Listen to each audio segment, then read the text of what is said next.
So to start with, just tell us your name and where you're from. Hi, I'm Cherie Seiss. I'm from Williamsburg, Virginia. I go to the College of William and Mary. I grew up in Woodbridge. Okay. And tell us a little bit, you have a little bit of experience with what it's like when employees try to form a union. Can you tell us a little bit about that? Yeah, absolutely. Actually, when I first came to school, some of the first folks that I met were people that worked in dining services on campus.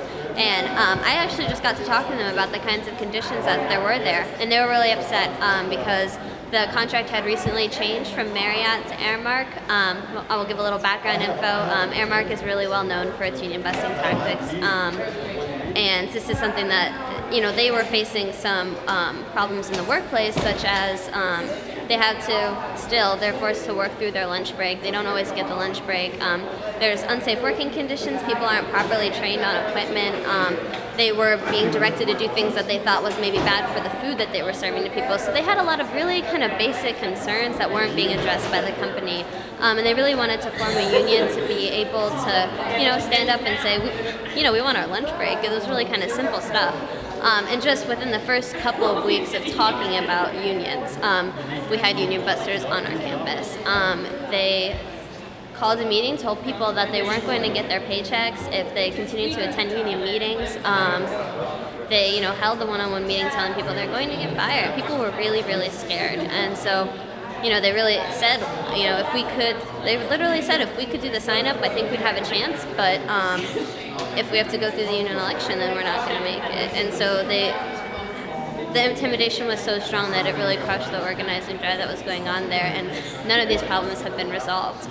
The group that I'm working with, it's called the Tidewater Labor Support Committee.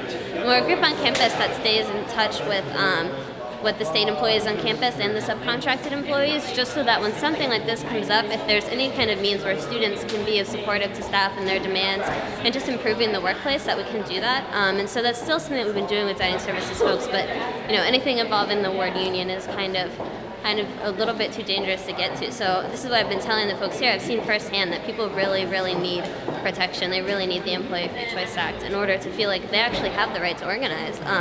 And it's a basic human right to be able to organize in your workplace, and that is just something that we don't have without this. Right. And how did that experience change or just affect your views on this issue? It made me really see how pertinent it was. Growing up, I didn't think about unions a lot, but I had union members in my family. My grandfather was a union worker, and he was a janitor on a college campus, and he retired with a pension. He made enough money to support 5 people. And I kind of, I always heard he had paid holidays off, It was like, okay, that's what a job is like, that's what a janitor's job can be like. When I got to school, I saw how that's not true everywhere. And so that's how that experience has just really driven me. Like, I have to show up for this because not everyone has the same opportunities that the people in my family had, and that's largely because of this. Laws really don't do enough to give workers power in their workplace. Okay. And how have you been feeling about the meetings you've been having with senators? I think people are being friendly, but I think they definitely are not prioritizing this the way that they need to. People are maybe hesitant to show up as leaders for this, and right now is, I think, the best time. I think we've seen how unions can help support the economy, how they can help grow the middle class, and beyond that, it's the economy, it's a basic human rights issue, it's just something that we need right now. We've been denying for decades that this kind of thing is going on, that people just don't have the right to unionize in actuality, and so I don't think they're treating it as seriously as they need to, and I think they're quick to brush it off, saying we're working on healthcare right now, we've got to do the economy.